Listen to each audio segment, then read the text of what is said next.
Omar Isov here, guys, and in this video today we're talking about the worst fitness advices I've ever been given in my training career. When I first started off, obviously I didn't know a lot about training. I was new, I was open to ideas, and I looked to the bigger individuals in the gym for advice, where they'd offer it freely. And sometimes you get fantastic advice, and other times not so much. In this video, I'm covering some of the fallacies that I was taught in my first year of lifting when I was just 18 years old, and trying to pass on these lessons maybe to you if you hear them and why they're false or why they're bullshit. So without further ado, let's get started, because when you don't know, it all sounds like it makes sense.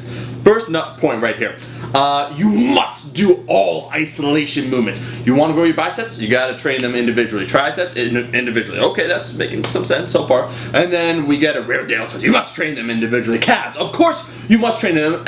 Right now you might agree, but the advice that was given to me by this, quite frankly, roided out bodybuilder is that compound movements do not really have a place, because anything you can do compound, you can do with the isolation better. Why? Because it's isolating the muscle. Why would you work 3 muscles kind of okay when you can work 1 muscle super awesome? So the advice that was given, and I dumped this within about a week after, I'm like, this is stupid, is that every single muscle group or area must have at least 1 isolation exercise. In other words, if you want to build a great chest, you have to do a lot of isolation. You want to have a bicep peak? That comes from a lot of isolation. Quads of the gods? You think that comes from squats?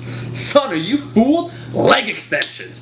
This was the advice I was given, and it was coupled with another piece that I'll go into later. But the reason why this is bullshit is, first of all, it's time, it's efficiency of time in the gym. And we're talking about total motor recruitment, where you're actually doing a squat is much more demanding on the body, much more taxing on the nervous system, recruits more motor units. The other thing I want to talk about, however, is the fact that you only have so much time in the gym to do so many sets, so many reps, so many exercises.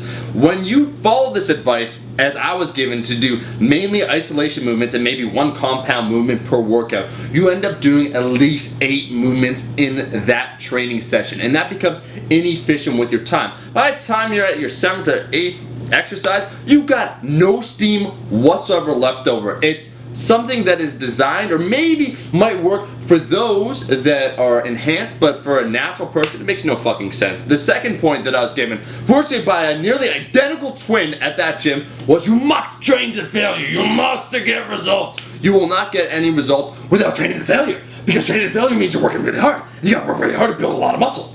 The problem was, when I was given this advice, I wasn't quite clear. Like, what you're supposed to do was, like, yeah, you got to train to failure every single fucking set. So on the bench press, I'd have like 115 pounds, and I'd do 8 reps, and the guy'd be like, 1 more, and I'd do like 9 reps, right? And it'd burn me out. I would be done after that set, because I took it to failure. In my head, he's like, take it to failure. You know what? I'm gonna do as many reps almost until I die, and I would. So I would do that for 1 set.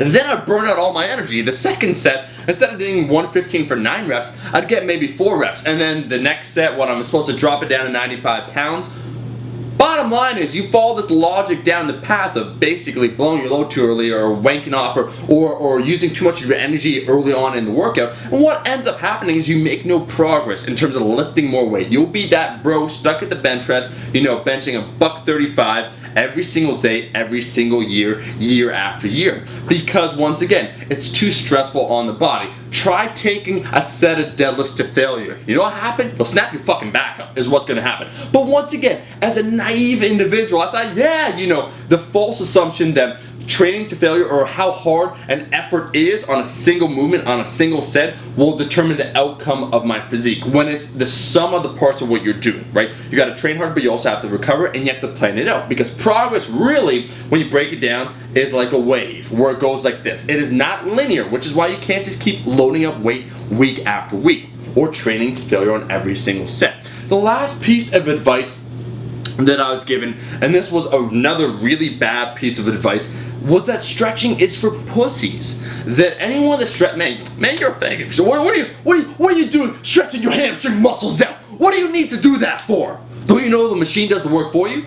I was told the logic was, and I shit you not, all this stuff sounds stupid, me saying it out loud, but at the time, when you don't know anything, when I thought Arnold was natural, when I thought protein powder was a steroid, shit was real to me, alright?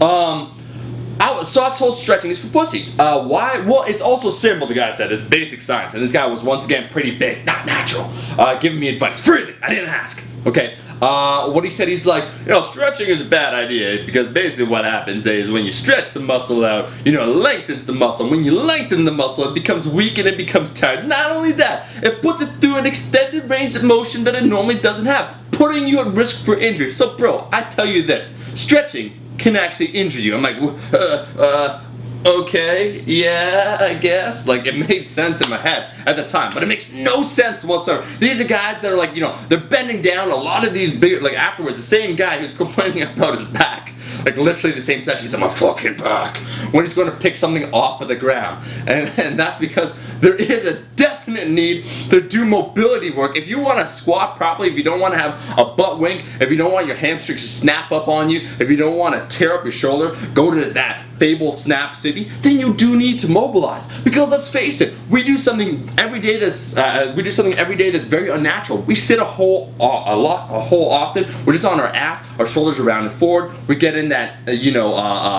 poor position where our hip flexors get tight, not to mention our lower back. It's not good for us. Mobility is essential to building an aesthetic physique, because how can you effectively target a muscle if it's weak, tight, and inhibited? I ask you that back in return. So guys, a little longer than I intended, but I had to share some of that with you. The 3 bullshit parts. You must do all isolation movements for every single muscle group in order to grow. You must train to failure in order to get results. And also stretching. Okay, so for the weird people out there that wear that spandex, don't do that shit. I'm like, okay, fair enough, right?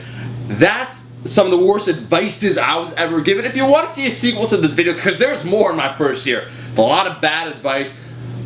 Thankfully, I found Eric Cressy, Tony Gentlecore, and a whole bunch of other smart coaches along the way. Make sure to like this video, and I'll produce a sequel. Thank you guys for watching. I hope you enjoyed it. I'll be seeing all you guys, my rascals, in the next video. Peace.